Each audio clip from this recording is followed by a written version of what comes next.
Head kuulajad, Varraku Suure Eesti Raamatuklubi aprilli klubiraamatuks on Alison Fenkinsi Koduremonditööd ja muide, seda raamatut oskab meile soovitada ka Ivo Linna. Tere sulle, Ivo! Tervist!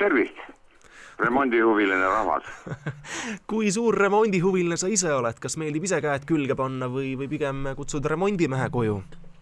Tead, ma olen aru saanud sellest, et kui on töid, mida õppida, on juba natuke hilja. Ma väga kahetsen, et ma ei asunud kahe käega härjal sarvist kinni, kui oli vaja üks ahi ehitada. Ma kujutaks küll ette, et potsepatöö mul oleks väga meeldinud.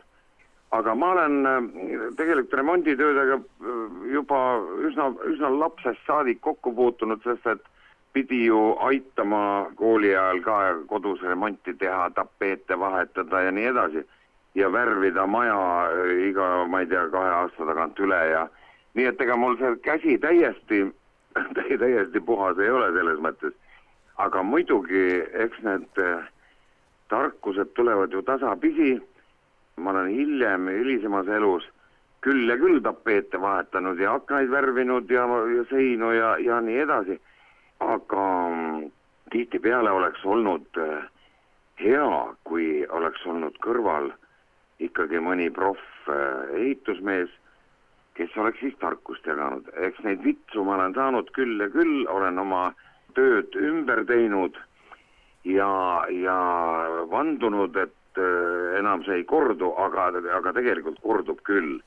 Sest et igat asja sa siiski elus ära ei õpi. Aga nüüd selle raamatu juurde. Raamat väga hea muide.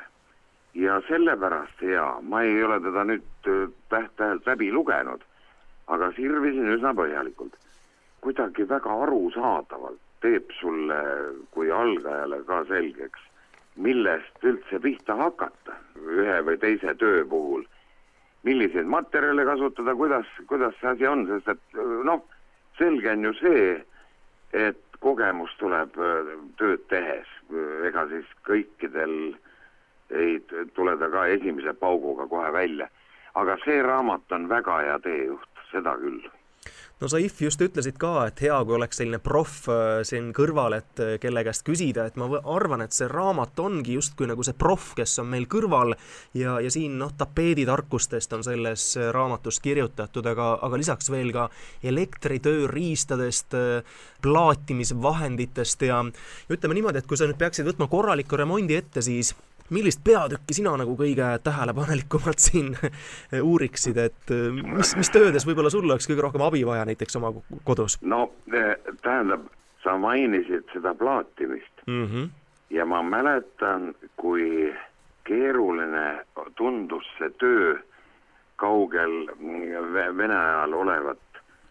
Ka siis olid ju ikkagi mingisugused kahhelplaadid olemas, mille kvaliteet oli kehv, kõik jooksid sinna Kaaretee ehitusmaterjalide pood, et saada vähemalt Tšehhi kahhelkive ja kui neid siis saadi, see oli tohutu õnn. Aga tänapäeval, kus materjalid on kõik olemas, siis pigem ma võtaks selle plaatimise töö ette. See tunduks kuidagi niisugune nutitamine, korralik passitamine ja ma pean vahepeal korraks katkestama, ma kassikene tuli ukse taha ja kala saada. No vaat nii sai. Ja see oleks üks töö, mida ma prooviksin täiesti kohe imuga. Ja teine asi, tapeedipanek mul on selge. Ikkagi see potsepa töö.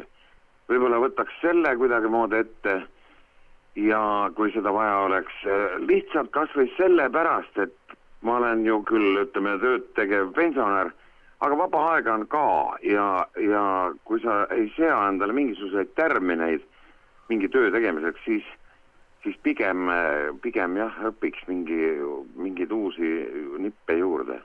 no selles Varraku aprilli klubi raamatus Kodu remonditööd on tõesti väga praktilised nõuanded ja nipid, selged juhised, skeemid, vaatasin, lappasin ise ka raamatut ja inspireerivad fotod juures koos selgitustega.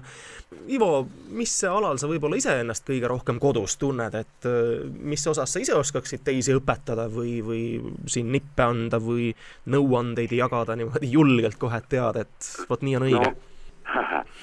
Mina olen, ütleme siis, monumentaalsete tööde meister. Nali naljaks. Aga siin maal, kus ma ju Muhus elan, olen teinud kokku, ma arvan, 780 ruutmeetrit paekivi põrandaid. Siin oli ja ongi praegu suveköök, need vanad tallid tuli kõik puhtaks teha.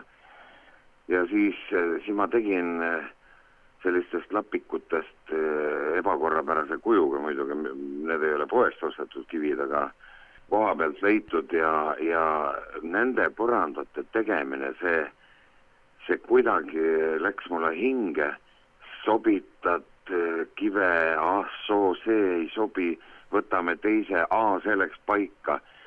Tohutult põnev töö ja väga-väga selline kohati, ikka raske, aga siiski jõukohane.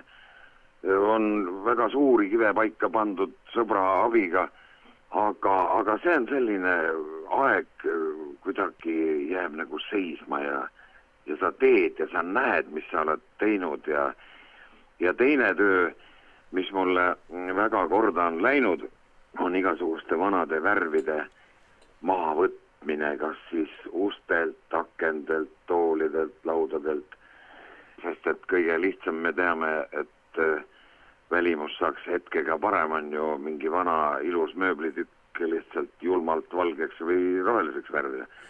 Aga pärast seda värvi on keeruline maha võtta, igasugused vahendid on olemas muidugi ja iga värv, iga tüüpi värv allub eri vahenditele erinevalt.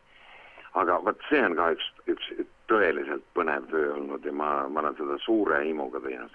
Ja just kui rääkisid sellest kivide panemisest ka, see on natukene nagu selline mänguline ka, et lapsed ka ju mängivad, ütleme, klotsidega ja puslet panevad kokku, et ongi täpselt, et oled oma mõtetes ja sa näed seda tulemust kohe. Jaa, nii ta on. Aitäh sulle, Ivo Linna, rääkimast ja tõesti tundub väga huvitav see aprillikuu klubi raamat, see kodu- ja remonditööd ja väärt abiline igal juhul kõrvale. Ja ma tahaks veel soovitada, et küllap see soe ja remonttöid soosiv kevad on kohe käes, nii et kellel sõrmed sügelevad ja näpud kibelevad, siis haarake see raamat ja te saate abi, see on tõeliselt hea abimees. Suur aitäh sulle, Ivo Linna! Jaa, kõige paremat!